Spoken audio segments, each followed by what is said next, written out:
নমস্কাৰ সবিশেষলৈ মই প্ৰাঞ্জল ফুকনে আপোনালোকক স্বাগতম জনাইছো আজি এটা বিতৰ্কিত বিষয় লৈ সবিশেষ আৰম্ভ কৰিব খুজিছো প্ৰথম কথা হৈছে গুৱাহাটীৰ অসম ৰাজ্যিক চিৰিয়াখানাত যি এক গোমাংস বিতৰ্ক হৈছিল সেই বিতৰ্কটোকে আজি আমি এই সবিশেষৰ মজিয়ালৈ টানি নিব খুজিছো প্ৰথম কথা হৈছে একাংশ হিন্দুত্ববাদী সংগঠনে গুৱাহাটী ৰাজ্যিক চিৰিয়াখানাৰ সন্মুখত প্ৰতিবাদ কৰিছিল তেওঁলোকে কৈছিল তেওঁলোকৰ দাবী আছিল যে বাঘ সিংহক গোমাংস দিব নালাগে এই বিষয়টো লৈ সমগ্ৰ অসমত বিতৰ্কৰ সৃষ্টি হৈছিল আৰু ইয়াকে লৈ বিভিন্ন স্তৰত বিভিন্ন প্ৰতিবাদো হৈছিল ইতিমধ্যে ছ'চিয়েল মিডিয়াতো এই বিষয়টো লৈ যথেষ্ট সমালোচনাও হৈছিল তেনেহ'লে এই বিষয়টো লৈ আমি আৰম্ভ কৰিব খুজিছোঁ যে অসমত শেহতীয়াকৈ হিন্দুত্ববাদী সংগঠনৰ কিছু দপদপনি চলিছে নেকি অসমৰ যুগমীয়া এই সম্প্ৰীতিক বিঘ্নিত ঘটাবলৈ কোনোবাই চেষ্টা কৰিছে নেকি এই বিষয়সমূহ যথেষ্ট বিতৰ্ক হ'ব নিশ্চয় বিতৰ্কিত হ'ব এই কাৰণে যে বিষয়টো স্পৰ্শকাতৰ প্ৰথমতে মই চিনাকি কৰিব খুজিছোঁ আমাৰ ষ্টুডিঅ'ত কোন কোন আছে সত্যৰঞ্জন বৰা ডাঙৰীয়া তেখেত যথেষ্ট তেখেতৰ হিন্দুত্ববাদী ধাৰাৰ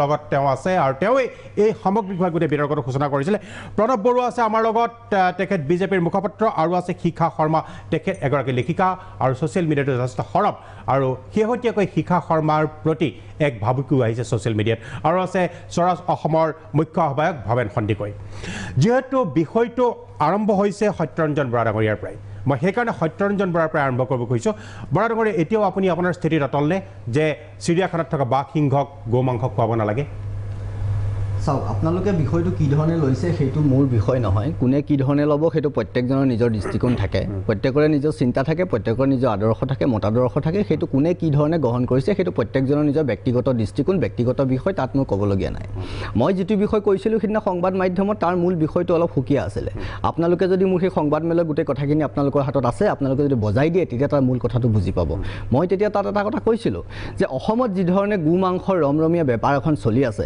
সেই বেপাৰখনৰ আদিটো ক'ত সেই বেপাৰখনৰ গুৰিটো ক'ত কাৰণ আমি জানো অসম কেটেল প্ৰিজাৰ্ভেশ্যন এক্টৰ মতে তাত লিখা আছে যে আমি স্লটাৰ হাউচ ইয়াত কাউ স্লটাৰ হাউচ ইয়াত এপ্ৰুভ নহয় লিগেল নহয় আৰু যদি কোনোবাই কাউ গৰু কাটিবও লাগে তেতিয়াহ'লে that should be certified from a veterinarian আৰু সেইটো হ'ব লাগিব যে সেই গৰুটো বা সেই গাইজনী প্ৰজনন ক্ষমতাহীন হ'ব লাগিব নহ'লে তেওঁ কোনো ধৰণৰ কাৰ্যক্ষম হৈ থকা অৱস্থাত থাকিব নালাগিব মানে অক্ষম হ'ব লাগিব যিকোনো ধৰণৰ কাম কৰিবৰ কাৰণে আৰু আমি দেখা পাইছোঁ যে বিভিন্ন সময়ত ঈদৰ সময়তে হওক অন্যান্য বিভিন্ন সময়তে হওক যেতিয়া গৰু হত্যা কৰা হৈছে সুস্থ সবল গৰু হত্যা কৰা হৈছে যিবোৰ আপোনালোকেও জানে আমিও জানো অসমৰ ৰাইজেও সেই কথাবোৰ জানে তেতিয়া মই কৈছিলোঁ যে অসমত যদি চিৰিয়াখানাত পদ্ধতিগতভাৱে পৰিকল্পিতভাৱে যিটো কথা বিভিন্ন সময়ত কৈছেও যে টেণ্ডাৰ কৰি পেলাই গোটেই বিষয়টো কৰা হয় তাৰমানে এটা পৰিকল্পিতভাৱে পদ্ধতিগতভাৱে এইটো কৰা হয় আৰু সেইখন স্লটাৰ হাউচ তাৰমানে চৰকাৰীভাৱে এপ্ৰুভ হ'ব এতিয়া চিৰিয়াখানাত যদি 4টা গৰুৰ মাংস লাগে এদিনত তেতিয়াহ'লে সেইখন স্লটাৰ হাউচত চৰকাৰে সেইটো নিৰ্ণয় কৰিছে নেকি নিৰ্ধাৰণ কৰিছে নেকি মনিটৰ কৰিছে নেকি যে সেই 4টা গৰু যি 4টা গৰু চিৰিয়াখানাত লাগে তাৰ বাদ আৰু 400 বা 4000 গৰু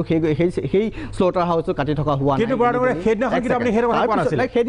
নাই সেইদিনা মই কোৱা নাই এইকাৰণে কাৰণ সেইদিনা মই বিভিন্ন কথাটো কাৰণ এখন সংবাদ মাধ্যমত মই এটা বস্তু দেখোঁ আপোনাৰ কাষতে বহি এজনে কি সংবাদ মাধ্যমৰ লগত ক'লে সেইদিনাখন প্ৰতিবাদত মই সেই বস্তুটো চাওঁ সেইদিনাখন আপোনালোকৰ যিটো প্ৰতিবাদ আছিলে চিৰিয়াখানাৰ মুখত তাত আপোনাৰ কাষতে সত্যৰঞ্জন বৰা প্ৰতিবাদ নহয় মই স্পষ্ট কৰি 4টা সংগঠন সত্যৰঞ্জন বৰাই কোনো সংগঠনক প্ৰতিনিধিত্ব নকৰে সেইদিনা সংবাদ মাধ্যমত মই সেই কথাটো বিভিন্নজন বহি থাকিব বিভিন্ন সংগঠনৰ ব্যক্তি আমি আজি গুৱাহাটীৰ ৰাজ্যিক চিৰিয়াখানাৰ সন্মুখত গুৱাহাটীৰ খিলঞ্জীয়া সনাতনী হিন্দু সমাজৰ যুৱক যুৱতীসকলে ৰাজ্যিক চিৰিয়াখানাৰ সন্মুখত ৰাজ্যিক চিৰিয়াখানাৰ মাংসভোজী জীৱ জন্তুৰ খাদ্যৰ বাবে আনা গো মাংস ভৰ্তি এখন বাহন আমি আবদ্ধ কৰিছোঁ আমি ৰাজ্যিক চিৰিয়াখানা কৰ্তৃপক্ষৰ ওচৰত দাবী জনাইছোঁ তেওঁলোকে যেন অনতিপলমে চিৰিয়াখানাত থকা মাংসভোজী জীৱ জন্তুবোৰক খাদ্যৰ বাবে গো মাংসৰ সলনি অন্যান্য মাংস প্ৰদান কৰক তেওঁলোকে গো মাংসৰ সলনি তেওঁলোকে গাহৰি মাংস খুৱাব পাৰে মুৰ্গীৰ মাংস খুৱাব পাৰে ছাগলীৰ মাংস খুৱাব পাৰে কিন্তু তেওঁলোকে এতিয়ালৈকে এই ব্যৱস্থা প্ৰৱৰ্তন কৰা নাই সেয়েহে আমি ৰাজ্যিক চিৰিয়াখানা কৰ্তৃপক্ষক দাবী উত্থাপন কৰিছোঁ তেওঁলোকে গো মাংসৰ সলনি অন্য মাংসহাৰী জীৱ জন্তুক বিতৰণ কৰক যেতিয়ালৈকে এই নিয়মৰ সলনি নকৰে তেতিয়ালৈকে আমি আবদ্ধ এৰি নিদিওঁ আৰু এটা কথা আমি এইখিনিতে জনাব বিচাৰিছোঁ যে এই ক্ষেত্ৰত অসমৰ মাননীয় বনমন্ত্ৰী ডাঙৰীয়াৰ তেখেতৰ নিজৰ বৰা ডাঙৰীয়া আপুনি তেওঁৰ কাষতে বহি আছিলে কিন্তু তেতিয়া আপুনি স্লটাৰ হাউচৰ কথা কোৱা নাছিলে আপুনি তেতিয়া স্লটাৰ হাউচৰ কথা কোৱা নাছিলে সংবাদ মেলত মই স্লটাৰ হাউচৰ কথা কোৱা নাই আৰু তেওঁ মোৰ কাষত বহি আছিল শুদ্ধ কথা অসমৰ মই বিভিন্ন ঠাইত বিভিন্ন সভা কৰিছোঁ মোৰ কাষত বিভিন্নজন ব্যক্তি বহি আছে কোনোবা এজন ব্যক্তিয়ে কি কৈছে তাৰ কাৰণে মই দায়বদ্ধ প্ৰতিবাদকাৰী নাই কিন্তু মোৰ দুখ লাগিছে এই যিজন ব্যক্তিৰ আপোনালোকে বাইকটো দেখুৱালে আৰু সেইজন ব্যক্তিয়ে এখন বলেৰত থিয় হৈ এখন ফ্লেগ লৈ থিয় হৈ আছে আৰু আপোনালোকৰ সংবাদ মাধ্যমে কৈছে এইজন সত্যৰঞ্জন বৰা আপোনালোকে জানিব লাগিছিল আপোনালোকে এতিয়া স্পষ্ট কৰিছে সেইজন সত্যৰঞ্জন বৰা নহয় কিন্তু আপোনালোকে দেখুৱাইছে ফটোত এইজনে সত্যৰঞ্জন আমি ক'ত দেখুৱাইছো আমি নাই দেখুৱা আপুনি দেখুৱাওক আমি স্পষ্ট কৰি দিম সেইজন সত্যৰঞ্জন বৰা নহয় মই দেখুৱাই আছো আপুনি ইয়াৰ উত্তৰটো দিলে আপুনি ফালৰি কাটি নাযাব আপুনি ফালৰি কাটি নাযাব আপুনি ফালৰি কাটি নাযাব মই কৈছো মোৰ লগত বিভিন্নজন ব্যক্তি বহিব পাৰে অসমৰ হাজাৰজন সনাতন যিকোনো এজন ব্যক্তি মোৰ আপোনাৰ কাষতে বহি দিয়া যিকোনো এটা ব্যক্তি দায়িত্ব মই ল'ব নোৱাৰো মই বিভিন্ন সময়ত সকলোৱে বিষয়টোৰ ওপৰত কৈ লওক সকলোৱে এই বিষয়টোৰ ওপৰত কৈ লওক সেই সংবাদ মেলখনত মই এইটো কথাও কৈছো সত্যৰঞ্জন বৰাই কোনো দলক প্ৰতিনিধিত্ব নকৰে সত্যৰঞ্জন বৰাই কোনো দলৰ ব্যক্তি নহয় সেইটো আৰু কোনোবা এটা দলৰ নিজস্ব সংবিধান আছে নিজস্ব চিন্তা আছে তেওঁলোকে কি কৰিব কি নকৰিব সেইটো তেওঁলোকৰ কথা না মই কৰ বুলি ক'ম না মই নকৰিবি বুলি ক'ম সেইটো তেওঁলোকৰ নিজস্ব কথা মোৰ লগত যিকোনো বাকী সকলৰ মই মন্তব্য মই প্ৰণৱ বৰুৱাৰ ওচৰলৈ আহিম মই প্ৰথমতে শিখা শৰ্মাৰ ওচৰলৈ আহিব খুজি দিয়া শিখা শৰ্মা এটা বস্তু দেখুৱাই লওঁ এইটো চাওক এইখন দেখিছে যদি আপোনালোকে দেখুৱাব পাৰে এইখন ফটো এইজন ল'ৰাৰ যিখন ফটো দেখুৱাইছে চিৰিয়াখানাৰ বাঘৰ বাবে অনা গু মাংসৰ গাড়ী আবদ্ধ কৰে সত্যৰঞ্জন বৰাই এইজন ল'ৰা সত্যৰঞ্জন বৰা ছবিখনত আপোনালোকো আছে এই মোক দেখুৱাই দিয়ক যদি প্ৰতিবাদকাৰীত মই আছো মই এতিয়াই ক'ম প্ৰতিবাদৰ ভিজুৱেল যদি দেখুৱাব পাৰে দেখুৱাওক সত্যৰঞ্জন বৰা উপস্থিত আছে এই প্ৰতিবাদকাৰী ভিজুৱেল কিনিবা দেখুৱাবলৈ অনুৰোধ দেখুৱাওক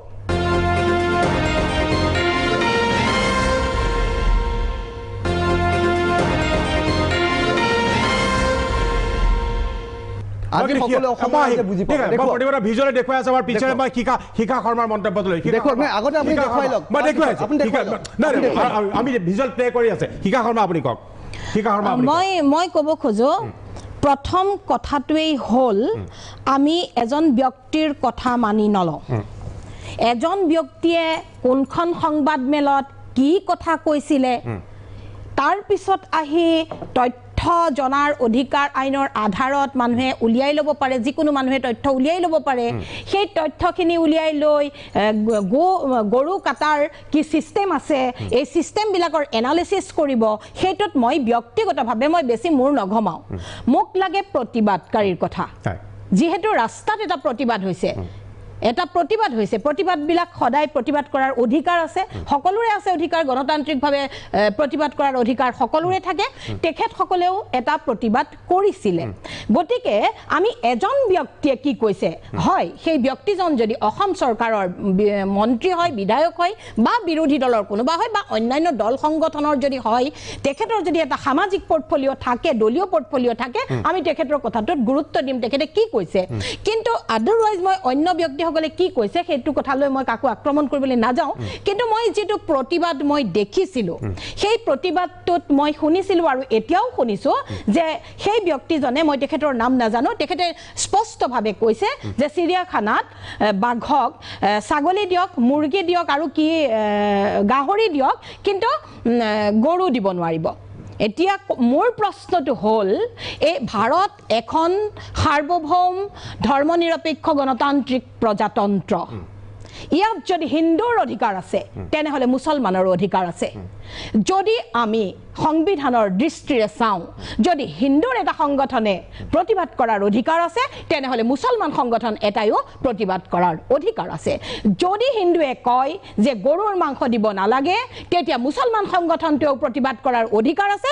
যে গাহৰিৰ মাংস খুৱাব নোৱাৰিব কাৰণ বাঘটোতো আৰু কেতিয়াও হিন্দুৰ নহয় বাঘকটো ভগৱানে হিন্দুৰ বুলি ষ্টাম্প মাৰিটো জন্ম দিয়া নাই বাঘ কাৰো নহয় বাঘক যদি আপুনি এতিয়া ধৰ্মৰ মাজলৈ টানি আনে তেনেহ'লেতো আৰু একদম মানে পৃথিৱীত নোহোৱা নোপোজা কথা হ'ব গতিকে যদি হিন্দুৱে তেনেকে কয় যে বাঘে গৰু খাব নোৱাৰিব তাহলে মুছলমানসকলেও প্ৰতিবাদ কৰিব গণতান্ত্ৰিক প্ৰতিবাদ যে বাঘে গাহৰি খাব নোৱাৰিব এটা হ'ল সেইটো হৈ গ'ল আপোনাৰ গণতান্ত্ৰিক পন্থা অন্য ফালৰ পৰা যদি চাওঁ আমি ধৰ্মৰ ফালৰ পৰা যদি চাওঁ যদি গো মাতা বধ কৰিব নোৱাৰে তেনেহ'লে মৎস্য কুৰ্ম নৰসিংহ বামন পৰশুৰাম হলিৰাম বৰাহ শ্ৰীৰাম ভগৱানৰ এটা অৱতাৰ হিচাপে বৰাহ মানে গাহৰিক কোৱা হৈছে যদি ভগৱানৰ অৱতাৰ তেনেহ'লে গাহৰিটোক আমি হত্যা কৰিম কিয় মই কওঁ জীৱ হত্যাই কৰিব নালাগে কিন্তু তথাপিও ভগৱানে উৰণ গজন ভ্ৰমণ এনেকৈ কেইটামান সৃষ্টি কৰি থৈছে বুলি আমি বুঢ়া লোকৰ পৰা শুনিছিলোঁ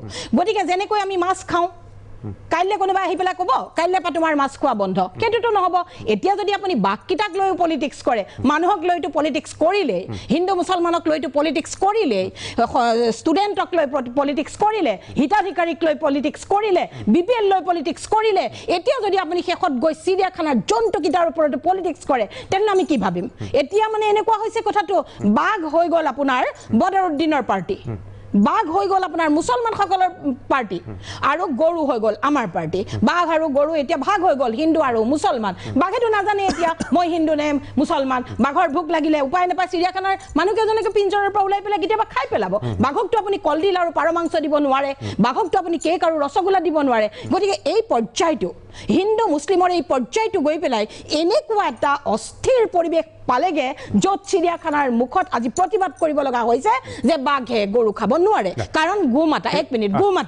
গোমাতা যদি মোৰ এটা পইণ্ট হ'ল যদি আমি সকলোৱে আৰম্ভণিতে কৈ ল'ম মই সকলোৰে বিষয়টোৰ ওপৰত ভৱেন সন্দিকৈ হয় প্ৰথম কথাটো হ'ল যে এইটো অত্যন্ত দুৰ্ভাগ্যজনক কথা যে যি সময়ত আমি আচলতে অসমৰ মানে পষ্ট কোভিডৰ যি চিটুৱেশ্যন নিবনুৱা সমস্যাৰ পৰা মূল্যবৃদ্ধিৰ পৰা এশয়বোৰ সমস্যাত আমি ভাৰাক্ৰান্ত হৈ আছোঁ সেই সময়ত আমি বাঘে কি খাব কি নাখাব তাক লৈ বিতৰ্কলৈ আহিবলগীয়া হওঁতে এটা অত্যন্ত দুৰ্ভাগ্যজনক কথা মই ভাবোঁ যে আচলতে আমাৰ চৰকাৰখনে তেওঁলোকে বিগত সময়ত যিবিলাক প্ৰতিশ্ৰুতি দি চৰকাৰ শাসনৰ গাদীলৈ আহিছিলে তেনেকুৱা কোনো ধৰণৰ প্ৰতিশ্ৰুতি তেওঁলোকে ৰাখিব নোৱাৰিলে সেই প্ৰতিশ্ৰুতিবিলাক যিহেতু ৰাখিব নোৱাৰিলে আৰু একেধৰণৰ প্ৰতিশ্ৰুতি তেওঁলোকে যিহেতু দিব নোৱাৰে গতিকে এটা ধৰ্মীয় মেৰুকৰণৰ এনেকুৱা ধৰণৰ বিতৰ্কিত মন্তব্যৰ জৰিয়তে গোটেই পৰিৱেশটো বিনষ্ট কৰি ৰাখিবলৈ তেওঁলোকে বিচাৰিছে মানে হিন্দুত্ববাদী শক্তিটো এনেকৈ কিয় অসমত গা কৰি তেওঁলোকে যিবিলাক নিশ্চিতভাৱে মই ভাবোঁ যে এইটো চৰকাৰৰ এটা ডিজাইন আৰু এই ডিজাইনৰ মতে আচলতে একেলগে কামটো কৰিছে 1 নম্বৰ 2 নম্বৰ কথাটো হ'ল যে মই সত্যেন্দ্ৰ বৰাদেৱক দুটামান কথা সুধিব খুজিছোঁ তেওঁ চাগে কিমান দূৰ গম পাই নাজানো মই আজি বহুত কিছুদিনৰ আগতে মোৰ এটা খবৰ আছিলে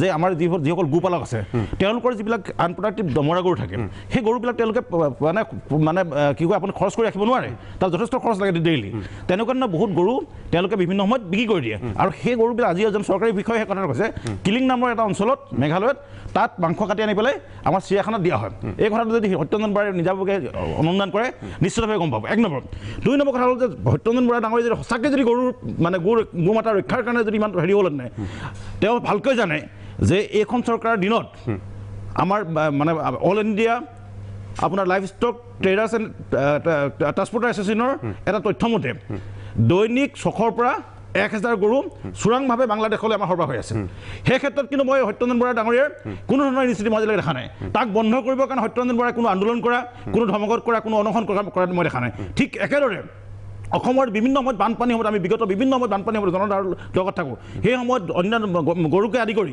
বিভিন্ন জীৱ জন্তু বিভিন্ন সময়ত বিপদত পৰে খাদ্যৰ অভাৱত তেওঁলোকৰ মৃত্যু হয় কিন্তু মই আজিলৈকে অসমৰ কোনো কট্টৰ হিন্দুত্ববাদী সংগঠন দেখা নাই যে সেই সময়ত সেই অঞ্চলত বিভিন্ন বানপীড়িত অঞ্চলত যে যিসকল গৰু অন্যান্য জীৱ জন্তু বিশেষকৈ তেওঁলোকে যিহেতু গোমাতাৰ কথা কয় গৰুক তেওঁলোকক সুৰক্ষা দিব গৰুক খাদ্য দিব লাগে গৰুক নিৰাপত্তা গৰুক তেওঁলোকে উদ্ধাৰ কৰাৰ কোনো অভিযান গতিকে মই ভাবোঁ যে তেওঁলোকে গৰুৰ ৰাজনীতিটো তেওঁলোকৰ এটা ইলেকশ্যনৰ ইছ্যুৰ বাহিৰে তেওঁলোকে সঁচা অৰ্থত গৰুক তেওঁলোকে কেতিয়াও গোমাতাৰ ৰক্ষাৰ তেওঁলোকে কেতিয়াও পক্ষপাতি নহয় বুলি মই ব্যক্তিগত নিৰ্বাচনী নিশ্চিতভাৱে এইটো নিৰ্বাচন আছে কাৰণ তেওঁলোকে ৰাখিব নোৱাৰিলে আৰু ৰাখিব নোৱাৰাৰ কাৰণে তেওঁলোকে এনেকুৱা ধৰণৰ বিতৰ্কিত বক্তব্যৰ জৰিয়তে প্ৰত্যেক দিনাই অসমৰ সামাজিক পৰিৱেশ বিনষ্ট কৰি ৰাখিব খুজিছে আৰু আমাৰ যিবিলাক কোৰ ইছ্যু আছিলে যিবিলাক ইছ্যুৰ জৰিয়তে চৰকাৰখনৰ বিৰুদ্ধে প্ৰতিষ্ঠান বিৰুদ্ধে ঢৌ সৃষ্টি হয় সেই ইছ্যুবিলাক ডাইভাৰ্ট কৰাৰ এটা টেকটিক্স আৰু সেই টেকটিক্সত আমি ভৰি দিছোঁ আমি ছ'চিয়েল মিডিয়াই হওক আমি মেইন ষ্ট্ৰীম মিডিয়া যথেষ্ট গুৰুত্বপূৰ্ণ অভিযোগ আপোনাৰ বিৰুদ্ধে কিন্তু এই এটা বিৰতিৰ পিছত এই উত্তৰবিলাক সকলো আপোনাৰ পৰা বিচাৰিম কিন্তু এটা বিৰতি লৈছোঁ মই প্ৰণৱ বৰুৱাৰ ওচৰলৈ আহি আছোঁ এটা বিৰতিৰ পিছত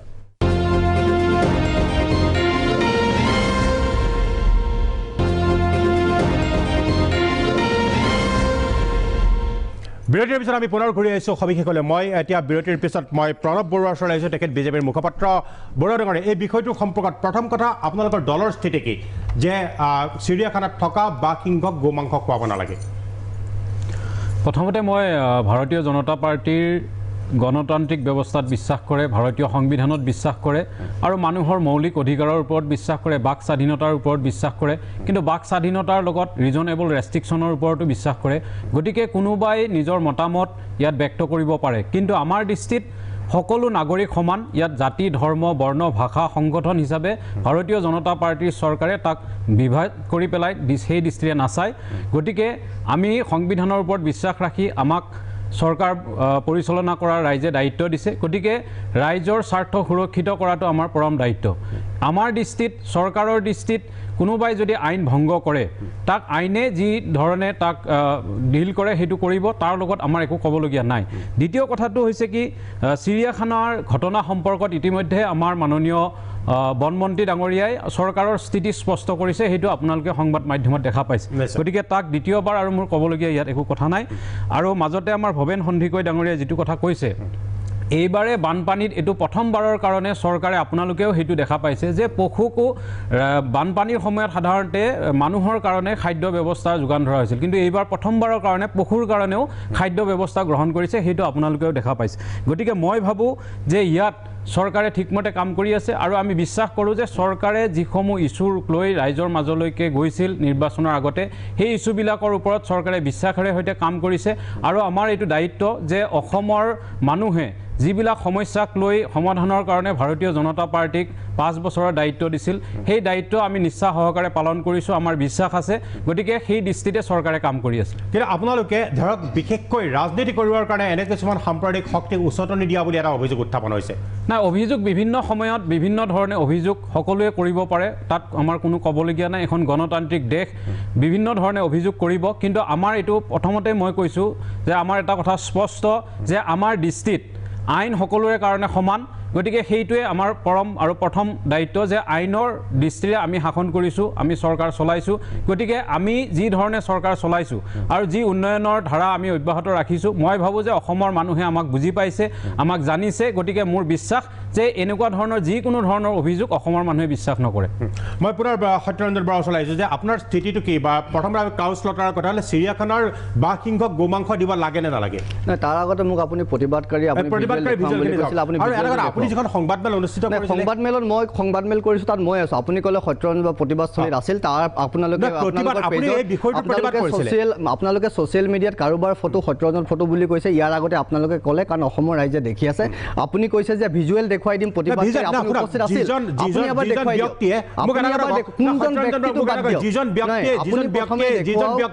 যিজন ব্যক্তিয়ে প্ৰতিবাদ কৰিলে সেই ব্যক্তিজনৰ প্ৰতিবাদৰ আপুনি কিন্তু এবাৰো কৰা নাই যে তেওঁ মিছা কথা কৈছে বুলি কোৱা নাই? কোনে মিছা কথা? আপুনি যিজন ব্যক্তিয়ে প্ৰতিবাদ কৰিলে প্ৰত্যেকটো কথা উত্তৰ দিম, আপোনালোকৰ প্ৰত্যেকটো কথা উত্তৰ দিবলৈ আপুনি বাধ্য। দিবলৈ বাধ্য সামাজিক ব্যক্তি হিচাপে। কওক যে কৈছিলে, আপুনি দেখুৱাই দিব প্ৰতিবাদ। আপুনি উত্তৰ দিম। মই অসমৰ প্ৰত্যেকজন হিন্দু মোৰ সতীৰ্থ, অসমৰ প্ৰত্যেকজন হিন্দু। মুছলমান কিয় সতীৰ্থ নহয় আপোনাৰ? মুছলমান কিয় সতীৰ্থ নহয়? মুছলমান কিয় সতীৰ্থ নহয়? ভাৰতৰ সনাতন সভ্যতা সংস্কৃতিৰ প্ৰতি ভাবুকি আহিছে ইছলামিক আগ্ৰাসনৰ পৰা। যিজন মুছলমানে ভাবিছে মই এইটো কাম কৰা নাই, তেওঁ মোৰ বন্ধু। যিজনে কৰিছে তেওঁ মোৰ শত্ৰু। স্পষ্ট কথা।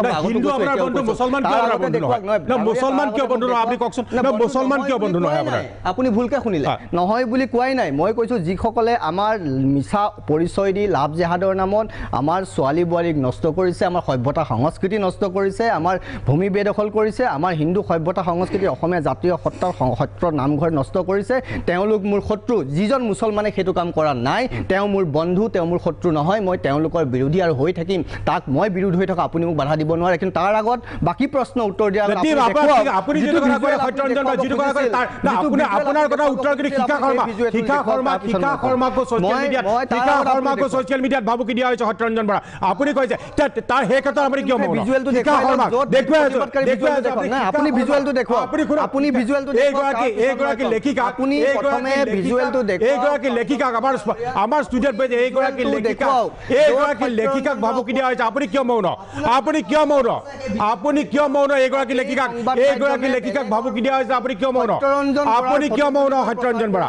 আপুনি ঠিক আছে, আপুনি প্ৰতিবাদকাৰী ফটো দেখুৱাওক। আপুনি দেখুৱাওক তাত স্পষ্ট প্ৰমাণ কৰক সত্যৰঞ্জন বৰা আছে বুলি তাত। আমাৰ দি আছো আপোনাক শুনক আপুনি এইগৰাকী লেখিকাকো যেতিয়া ভাবুকি দিয়া হৈছিল তেতিয়া আপুনি সেই সম্পৰ্কতো আপুনি কিয় প্ৰতিবাদ নকৰিলে? মই কিয় ক'ম? কেলে নকৰিব? আপুনি অসমৰ প্ৰতিজন জীয়ৰী বোৱাৰীৰ লগত কথা কৈছে, আপুনি প্ৰতিজন জীয়ৰী বোৱাৰীৰ লগত কথা কৈছে।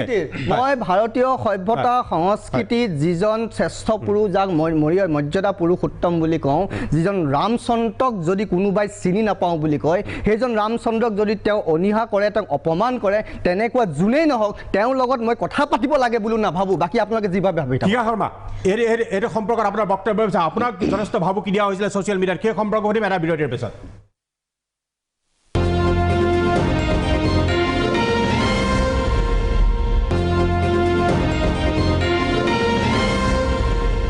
বিৰতিৰ পিছত আমি পুনৰ ঘূৰি আহিছোঁ সবিশেষলৈ। ইতিমধ্যে সত্যৰঞ্জন বৰাই এটা কথা কৈছিল যে সেই প্ৰতিবাদত তেওঁ নাছিলে, কিন্তু তেওঁ প্ৰতিবাদত যিজন ব্যক্তিৰ ভিজুৱেল আমি দেখুৱালোঁ, যিজন ব্যক্তিৰ আমি ভাষ্য শুনালোঁ, সেই ব্যক্তিজন যে সত্যৰঞ্জন বৰাৰ ঘনিষ্ঠ আৰু সংবাদমেলত যে তেওঁৰ কাষতে বহি আছিলে সেই বস্তুটো আমি দেখুৱাওঁ ভিজুৱেলি। সত্যৰঞ্জন বৰা আপুনি চাওক ভিজুৱেল, সেই ব্যক্তিজন আপোনাৰ কাষতে বহি আছে কিন্তু থাকিব নহয়। মই কৈছোঁ আপোনালোকৰ মতবাদ একেই, আপোনাৰ কাষত বহি থকা মানুহজনৰ মতবাদ কিয় নকৰে? মই তেওঁক চিনি নাপাওঁ বুলি কোৱা নাই। তেওঁ অসমৰ প্ৰত্যেকজন হিন্দু, মোৰ সতীৰ্থ অসমৰ বিভিন্ন তেওঁৰ লগত আপোনাৰ মতবাদ একে, আপোনাৰ প্ৰেছ মিটত মতবাদ প্ৰত্যেকজন হিন্দুৰ লগত মোৰ একেই, অসমৰ প্ৰত্যেকজন হিন্দুৰ লগত মোৰ একেই। কিন্তু সত্যৰঞ্জন বৰাই কোৱা নাই বাঘে কি খাব বাঘে কি নাখাব, যিটো লৈ আপোনালোকে অসমৰ প্ৰতিজন হিন্দুৰ লগত আপোনাৰ মতবাদ একে, কিন্তু সেইজন হিন্দুৱে কৈছে যে বাঘে গো মাংস খাবলৈ দিব নালাগে, চিৰিয়াখানাত থকা বাঘক গো মাংস দিব নালাগে। তেনেহ'লে সেইজনৰ মতবাদৰ লগত আপোনাৰ মতবাদ মিল থাকিব। প্ৰেছ মিটত আপোনাৰ কাষতে বহি আছে, আপুনি কেনেকৈ অস্বীকাৰ কৰিব পাৰে সত্যৰঞ্জন বৰা? সত্যৰঞ্জন বৰাই গো মাংস বন্ধ কৰিব লাগে অস্বীকাৰ কৰা নাই। তেনে প্ৰেছ মিটত আপুনি সেইজন ব্যক্তি আপোনাৰ কাষতে বহি আছে, তেওঁৰ মতবাদ আপোনাৰ মতবাদ কেনে আপুনি কাষত কিয় বহুৱাই লৈছে? মোৰ কাষত যিকোনো মানুহ বহি, যিকোনো এজন ব্যক্তি বুলি ভাবে, য'তেই নহওক মোৰ কাৰণে যিকোনো এজন ব্যক্তি বহিব পাৰে, যি বহিব খোজে মোৰ লগত সনাতন হিন্দুত বিশ্বাস কৰে যিকোনো এজন ব্যক্তি মোৰ লগত। আমি বিভিন্ন সময়ত কৈছোঁ গো সুৰক্ষাৰ কথা, গো মাংস বন্ধ কৰাৰ কথা। গুৱাহাটীখনতো আমি আপোনালোকৰ মাধ্যমেৰে বিভিন্ন সময়ত খবৰ পাইছোঁ গৰু মাংস কাটি বিক্ৰী কৰি আছে, আজিও কৰি আছে, চলি আছে। তাৰ কাৰণ হয়তো মই এইটো বুলি ভাবিছোঁ, চিৰিয়াখানাত থকা পশুবোৰক গৰু মাংস দিয়াৰ ব্যৱস্থাটো আজি যদি আমি সেইটোৱে বন্ধ কৰিব পৰা অৱস্থাত নাই, চিৰিয়াখানাৰ মাংসভোজী জীৱ জন্তুক যেতিয়া পদ্ধতিগতভাৱে কাৰোবাৰ পৃষ্ঠপোষকতাত গৰু কাটি গৰু মাংস খুৱাই থাকিব, যি খবৰ আমি পাইছোঁ, যি বিভিন্ন ধৰণৰ মহলৰ পৰা আমাৰ হাতলৈ সেই তথ্য আহিছে। গতিকে চৰকাৰৰ লগতে চিৰিয়াখানা কৰ্তৃপক্ষক আহ্বান কৰিছোঁ, আপোনালোকে অন্ততঃ চিৰিয়াখানাত থকা পশুকেইটাত গৰু মাংস খুৱাবলৈ বন্ধ কৰক। আৰু এইটো যদি বন্ধ সত্যৰঞ্জন বৰা আপোনাৰ মুখা খোল খালে, আপোনাৰ মুখা খোল খালে হাঁহিলে নহ'ব। এই আপোনাৰ ভাষ্য আপুনি নহয় ভাষ্য, এয়া সত্যৰঞ্জন বৰা ভাষ্য হয়। মই কৈছোঁ আপুনি কওক নহয় বুলি, তাৰ আগৰখিনি আপুনি শুনক নহয় বুলি কওক বুলি মই নকওঁ। চিৰিয়াখানাত গৰু মাংস বন্ধ হ'ব লাগিব, মই এতিয়াও কম বন্ধ চিৰিয়াখানাত আপোনাৰ প্ৰত্যাহ্বান গ্ৰহণ কৰিলে প্ৰাগ নিউজে, আপোনাৰ প্ৰত্যাহ্বান প্ৰাগ নিউজে গ্ৰহণ কৰিলে, কওক আপুনি নহয় বুলি। সত্যৰঞ্জন বৰাই আকৌ শুনাবলৈ কৈছোঁ, পিচিআৰ মই অনুৰোধ কৰিছোঁ আকৌ শুনাওক, প্ৰথমৰ পৰা শুনাওক, পিচিআৰ আকৌ শুনাওক, চিৰিয়াখানাৰ পাঠটো আকৌ প্ৰথমৰ পৰা শুনাওক। আমি বিভিন্ন সময়ত কৈছোঁ গো সুৰক্ষাৰ কথা, গো মাংস বন্ধ কৰাৰ কথা। গুৱাহাটীখনতো আমি আপোনালোকৰ মাধ্যমেৰে বিভিন্ন সময়ত খবৰ পাইছোঁ গৰু মাংস কাটি বিক্ৰী কৰি আছে, আজিও কৰি আছে, চলি আছে। তাৰ কাৰণ হয়তো মই এইটো বুলি ভাবিছোঁ, চিৰিয়াখানাত থকা পশুবোৰক গৰু মাংস দিয়াৰ ব্যৱস্থাটো আজি যদি আমি সেইটোৱে বন্ধ কৰিব পৰা অৱস্থাত নাই, চিৰিয়াখানাৰ মাংসভোজী জীৱ জন্তুক যেতিয়া পদ্ধতিগতভাৱে কাৰোবাৰ পৃষ্ঠপোষকতাত গৰু কাটি গৰু মাংস খুৱাই থাকিব, যি খবৰ আমি পাইছোঁ, যি বিভিন্ন ধৰণৰ মহলৰ পৰা আমাৰ হাতলৈ সেই তথ্য আহিছে।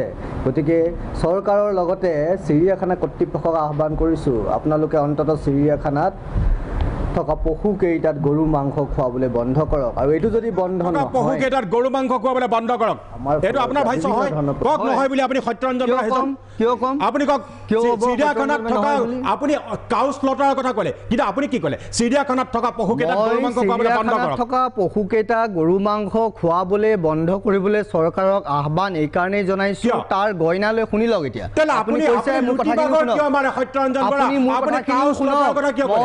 কাউ স্লটাৰ ঘটনাৰ কথা কিয় ক'লে? কাৰণটো মই আপোনাক আৰম্ভণিতে কৈছো যে তাৰ গইনা লৈ 4টা গৰু চিৰিয়াখানাত দৈনিক লাগে, তাৰ গইনা লৈ বিভিন্ন ঠাইত গৰু আপুনি ভাষ্য নকৰাব, আপুনি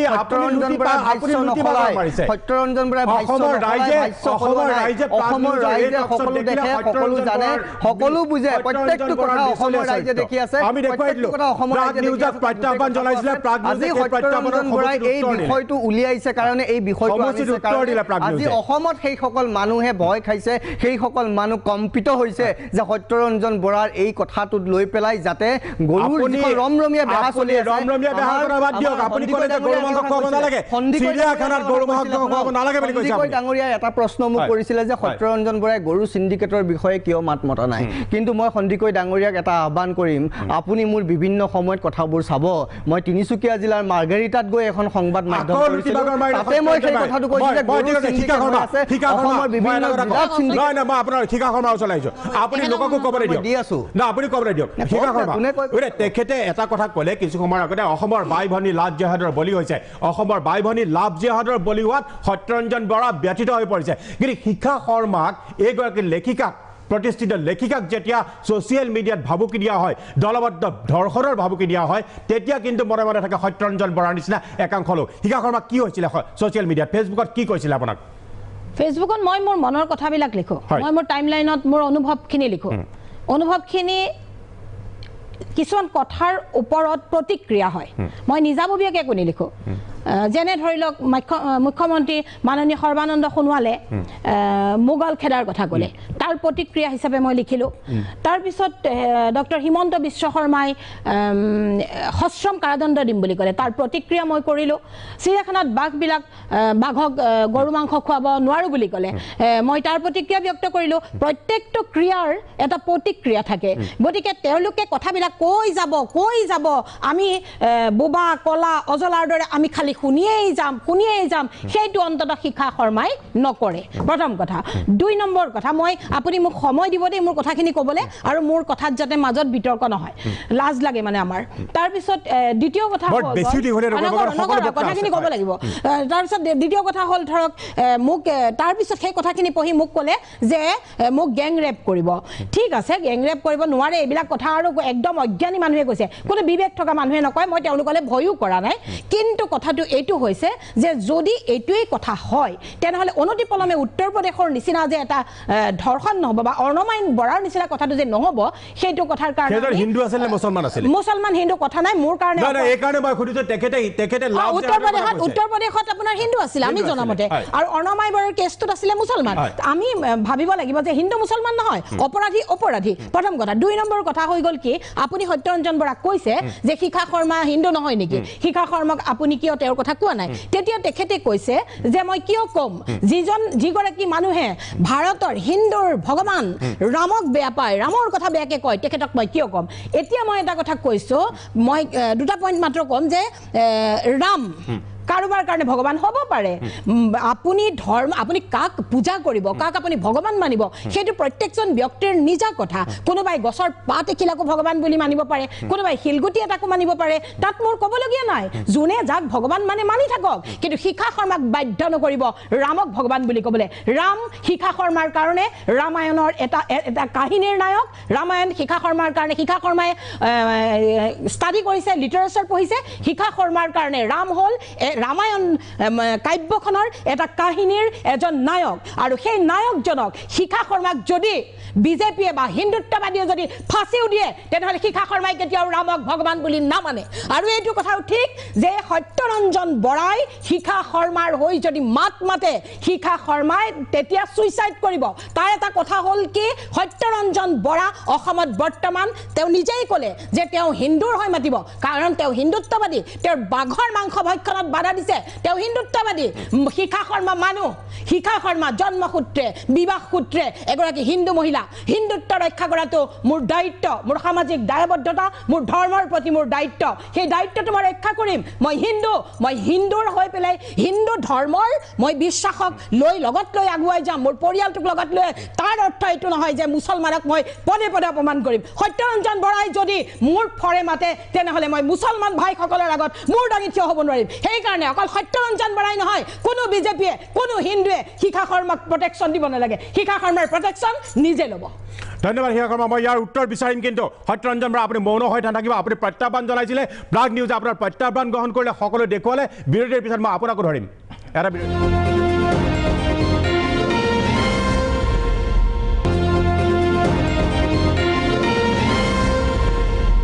বিৰতিৰ পিছত আমি পুনৰ ঘূৰি আছোঁ সবিশেষলৈ। ইতিমধ্যে বিষয়টোৱে যথেষ্ট বিতৰ্কৰ ৰূপ লৈছে সবিশেষত। মই ভৱেন সন্দিকৈৰ ওচৰলৈ আহিব খুজিছোঁ। ভৱেন সন্দিকৈ, বিষয়টো আমি এই বিষয়টোৰ ওপৰতে কৈছোঁ, অসমৰ ৭ম পুৰুষীয়া শান্তি সম্প্ৰীতি ব্যাঘাত জন্মাবলৈ চেষ্টা কৰিছে নি একাংশ হিন্দুত্ববাদী সংগঠনে? হয়, আপুনি যদি চাই দেখিব যে আজিৰ পৰা 4 বছৰ আগলৈকে অসমৰ সংবাদ মাধ্যমৰ যদি আপুনি শিৰোনামা চায়, তেতিয়া দেখিব যে দুৰ্নীতি বা অন্যান্য ইছ্যুবিলাক অসমৰ যিবিলাক জ্বলন্ত সমস্যা আছিলে, সেই সমস্যাবিলাকে ঠাই পাইছিলে। কিন্তু এইখন চৰকাৰ অহাৰ পিছত আপুনি দেখিব যে আমাৰ মানে প্ৰত্যেক দিনে এনেকুৱা ধৰণৰ বিষবাস্প ধৰ্মীয় বিষবাস্প হওক, জাতি জনগোষ্ঠীৰ মাজত বিতৰ্কিত মন্তব্য হওক, এই মন্তব্যবিলাকৰ জৰিয়তে আচলতে গোটেই অসমৰ এটা সাম্প্ৰদায়িক মেৰুকৰণৰ ৰাজনীতি, মানে ভোটৰ চাটত সাম্প্ৰদায়িক মেৰুকৰণ কৰাই নহয়, আচলতে অসমীয়া জাতিৰ যিটো ৭ম পুৰুষীয়া ঐতিহ্য আছিলে, ৭ম পুৰুষীয়া যিটো আমাৰ সভ্যতা, ৭ম পুৰুষীয়া যিটো আমাৰ মিলাপ্ৰীতি আছিলে, সেই মিলাপ্ৰীতি ধ্বংস কৰিবলৈ এখন চৰকাৰে চেষ্টা কৰিছে। 1 নম্বৰ। 2 নম্বৰ কথাটো হ'ল যে তেখেতৰ আমাৰ সত্যৰঞ্জন বৰা ডাঙৰীয়া এটা গুৰুত্বপূৰ্ণ কথা ক'লে যে তেখেতে বিভিন্ন সময়ত আমাৰ যিটো মানে কাউ স্মাগলিং হয় তাৰ সম্পৰ্কে বক্তব্য ৰাখিছে। মই নিশ্চিতভাৱে যদি ৰাখিছে ভাল কথা, কিন্তু মই দেখিছোঁ যে মই তেখেতক তথ্য দিছোঁ যে যিখন অসমত দৈনিক 600ৰ পৰা 1000 গৰু মানে চোৰাংভাৱে বাংলাদেশলৈ যায় বুলি বিভিন্ন সংস্থাই কৈছে, সেই সময়ত তাৰ বিৰুদ্ধে ডাঙৰ আন্দোলন হোৱা নাই। আন্দোলন এইটো কাৰণেই হোৱা নাই যে এই গোটেই কাৰবাৰটোৰ লগত বিজেপিৰ বহুত নেতাপালি নেতা জড়িত হৈ আছে, বহুত চৰকাৰী বিষয়া, পুলিচ বিষয়া জড়িত হৈ আছে। শেহতীয়াভাৱে আপুনি যিটো আমাৰ SI কেলেংকাৰীত জড়িত, যিজন আপুনি PK দত্তৰ নাম বাৰে বাৰে চচাইছে, তেওঁ আচলতে এটা দীঘলীয়া সময় ধৰি এনেকুৱা এটা মানে অবৈধ গো চালানৰ মানে গৰুৰ চোৰাং কাৰবাৰত জড়িত হৈছিলে। মই এই কথাটো সত্যৰঞ্জন বৰাক দাবী জনাইছোঁ, তেখেত যদি সঁচাকৈ যদি গৰুৰ মানে গো মাতা ৰক্ষাৰ কাৰণে তেওঁ আগ্ৰহী, তেতিয়াহ'লে নিশ্চিতভাৱে এই বিষয়তে মান মানিব। 1 নম্বৰ। 2 নম্বৰ কথাটো সত্যৰঞ্জন বৰাই ডাঙৰীয়া চাগে নাজানে যে এইখন অসমতে হিন্দু ধৰ্মৰ এটা অন্যতম জনগোষ্ঠী আহোমসকলৰ উমফা পূজাত আপুনি গো মাংস দিয়া যায়, গো মাংসৰ আহোম সম্প্ৰদায়ে পূজা কৰে। গতিকে আপুনি ভবাৰ দৰে উত্তৰ প্ৰদেশৰ সংস্কৃতি আনিবলৈ অসমৰ নিচিনা ৰাজ্য এখনত আপুনি কেতিয়াও সেইটো প্ৰতিষ্ঠা কৰিব নোৱাৰে। সেইটো কেতিয়াও অসমৰ মানুহে মানি নলয়, কাৰণ অসমৰ মানুহৰ ৭ম পুৰুষে যি সম্প্ৰীতি আছে, আমাৰ ইয়াত তেখেতলোকে শংকৰ জানিবলৈ ক'লৈ বেয়া পায়, আমি শংকৰ জানো মাধৱৰ দেশৰ মানুহ, আৰু আমাৰ সেই দৃষ্টিভংগী সদায় থাকিব, আৰু সেই সম্প্ৰীতি কোনোদিন আমি শেষ হ'ব নিদিওঁ। 1 নম্বৰ। 2 নম্বৰ, তেখেতে আমাৰ চৰকাৰী যিজন প্ৰতিনিধি, তেওঁ খুব গুৰুত্বপূৰ্ণ কথা ক'লে যে আমি সংবিধানৰ মতে চলোঁ, আৰু কোনোবাই যেতিয়া আইনৰ বিৰুদ্ধে কাম কৰে আমি তেওঁৰ বিৰুদ্ধে ব্যৱস্থা ল'ম। মই তেখেতক সুধিছোঁ, বিগত দীৰ্ঘদিন ধৰি শিলাদিত্য দেৱে যিবিলাক বক্তব্য ৰাখিছে, কোনোবা একশ্যন হৈছেনে? সত্যৰঞ্জন বৰাৰ বিৰুদ্ধে চাগে অসমত বিভিন্ন থানাত 100ৰ ওপৰত কেছ আছে, আজিলৈকে কিবা একশ্যন হৈছেনে? তেনেকুৱা ধৰণৰ কোনো একশ্যন আমি দেখা নাই। গতিকে মই এটা কথা দাবী কৰিব খোজোঁ যে তেওঁলোকে আচলতে যিবিলাক প্ৰতিশ্ৰুতি দিছিলে, আপুনি এক্সপ্ৰেছ হাইৱে কওক, আপুনি মানে কোনো প্ৰতিশ্ৰুতি তেওঁলোকে ৰাখিব নোৱাৰিলে। বেলেগ কথা বাদ দিয়ক, গুৱাহাটী মহানগৰবাসী থকা 4টা খোৱাপানী প্ৰকল্প আজি পৰ্যন্ত তেওঁলোকে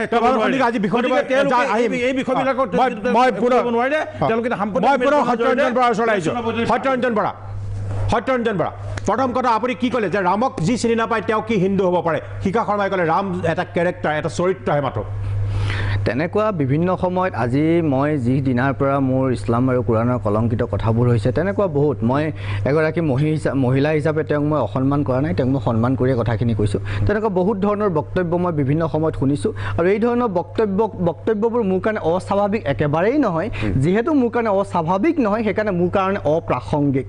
তেনেকুৱা অপ্ৰাসংগিক কথাবোৰক মই লাগি থাকিব লাগে বুলি ভবা নাই, কাৰণ এই অপ্ৰাসংগিক কথাবোৰত লাগি থাকিলে আপুনি কিহত লাগিব? চিৰিয়াখানাত বাঘকেইটাক গৰু মাংস খুৱাব লাগে নে নালাগে? সেইটোত লাগিব। মই যিটো লাগিছোঁ সেইটো অসমৰ ৰাইজে দেখিছে, সনাতন হিন্দু সভ্যতা সংস্কৃতিত বিশ্বাস কৰা ব্যক্তিসকলে দেখিছে। অসমত জাতীয় সত্তা আৰু হিন্দু চেতনা জাগৰণৰ যি যাত্ৰা হৈছে, সেয়া অসমৰ ৰাইজে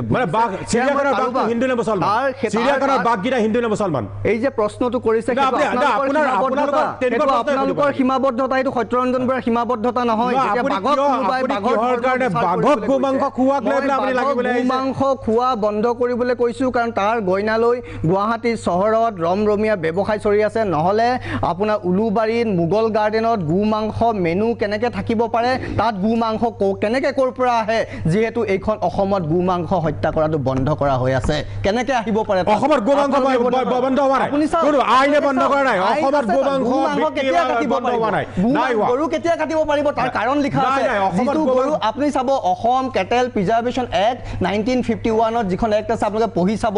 কোনো ধৰণৰ অসমত গো মাংস আপোনালোকে জানিব, পাব আপোনালোকে এখন নিষিদ্ধ এখন কৰি চাওক, আপোনালোকে জানিব, অসমত নিষিদ্ধ আপোনালোকে নহয়। বুজিব এই কথাবোৰ আপোনালোকে মানিলে মানিব, নেমানিলে নাই। অসমত নিষিদ্ধ স্পষ্টকৈ ভুল কৈছোঁ। তথ্যৰে গতিকে ভুল তথ্য দি সত্যৰঞ্জন দৰ্শকক বৰাই বিভ্ৰান্ত কোনো নকৰিব। অস্বাভাৱিক সত্যৰঞ্জন পৰিস্থিতিত বৰা পৰি ভুল বা তথ্যৰে দৰ্শকক বিভ্ৰান্ত অপ্ৰাসংগিক নকৰিব। কথা লাগি নিজৰ ভুল চিন্তাৰ তথ্যৰে ওপৰত দৰ্শকক আগুৱাই বিভ্ৰান্ত লৈ নকৰিব। যাৱাত বাধা দিব নোৱাৰে। আপুনি হিন্দুত্ববাদী এজেণ্ডা ফুলফিল কৰিব হিন্দুত্ববাদী এজেণ্ডা ফুলফিল কৰিবলৈ নাযাব আপুনি।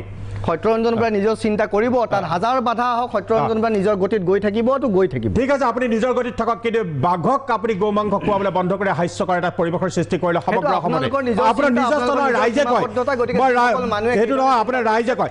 প্ৰণৱ বৰুৱা, মই আপোনাৰ ওচৰলৈ চৰকাৰখনক সমালোচনা কৰাইছোঁ, উত্তৰটো অতি সংক্ষিপ্তভাৱে বিচাৰিছোঁ। প্ৰণৱ বৰুৱা, অতি সংক্ষিপ্তভাৱে বিচাৰি চৰকাৰখনক সমালোচনা কৰা হৈছে। না, আজি ভাৰতীয় জনতা পাৰ্টীৰ যেতিয়া 2014 চনত ভাৰতত চৰকাৰ হৈছিল, তেতিয়াও মই দেখা পাইছোঁ যে বিভিন্ন ব্যক্তিয়ে ভাৰতীয় জনতা পাৰ্টীক তীব্ৰ সমালোচনা কৰিছিল। ঠিকে আছে, তীব্ৰ সমালোচনা কৰিছিল, বিভিন্ন ধৰণে সাম্প্ৰদায়িক হিন্দুত্ববাদী এজেণ্ডা চলাইছে, এনেকুৱা বিভিন্ন ধৰণৰ কথা কোৱা হৈছিল। কিন্তু তাৰপিছত আপোনালোকে চাব, ভাৰতীয় জনসাধাৰণে 19 চনত আৰু বেছি আসন দি ভাৰতীয় জনতা পাৰ্টীক জিকাই লৈ আহিছে। আৰু মই দ্বিতীয় এটা কথা কৈছোঁ যে ভাৰতীয় জনতা পাৰ্টীয়ে সনাতনী সংস্কৃতিত বিশ্বাস কৰে, আৰু সেইকাৰণে আজি শিখা শৰ্মাৰ দৰে এগৰাকী মহিলাই ভাৰতত এই কথাটো ক'ব পাৰিছে যে ৰাম এটা কাল্পনিক চৰিত্ৰ বা ৰামক মই বিশ্বাস কৰোঁ নকৰোঁ, এনেকুৱা ধৰণৰ কথা ক'ব এইকাৰণে পাৰিছে যে আমি সকলোৰে বাক স্বাধীনতাৰ ওপৰত ভাৰতীয় জনতা পাৰ্টীয়ে বিশ্বাস কৰে। কিন্তু আজি যদি হজৰত মহম্মদৰ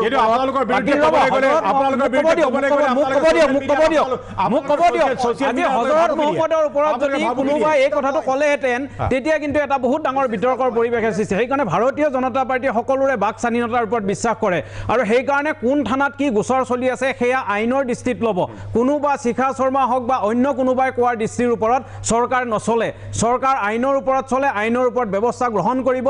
ইতিমধ্যে ভাৰতীয় জনতা পাৰ্টীক বিভিন্ন এনেকুৱা বহু শিখা শৰ্মাৰ দৰে ব্যক্তিয়ে বিভিন্ন সময়ত ভাৰতীয় জনতা পাৰ্টীক সমালোচনা কৰিছিল, কিন্তু ভাৰতীয় জনতা পাৰ্টীৰ আমাৰ সময় হৈ আহিল, আমাৰ সময় হৈ আহিল। বিষয়টো অতি স্পৰ্শকাতৰ, বিশেষকৈ এই স্পৰ্শকাতৰ বিষয়টো সমূহ আমি নুচুলে কিছুমান বস্তু থাকি যাব, সেইকাৰণে আমি চলো। বিষয়টোৰ সম্পৰ্কত যথেষ্ট বিতৰ্ক হৈছে, কিন্তু শান্তি সম্প্ৰীতি ব্যাঘাত জন্মাবলৈ কোনো ভাৰতীয় সংবিধানে কাকো অনুমতি দিয়া নাই, আৰু বিশেষকৈ ধৰ্মৰ অধিকাৰ, উপাসনাৰ অধিকাৰ ভাৰতীয় সংবিধানে দিছে, আৰু এই সংবিধানৰ গণ্ডিৰ ভিতৰত থাকি সকলোৱে উপাসনা কৰিব আৰু ধৰ্ম চৰ্চা কৰিব পাৰে। ইয়াকে লৈ আজিলৈ সবিশেষৰ পৰা প্ৰাঞ্জল ফুকনে বিদায় লৈছোঁ। সকলোকে ধন্যবাদ জনাই নমস্কাৰ।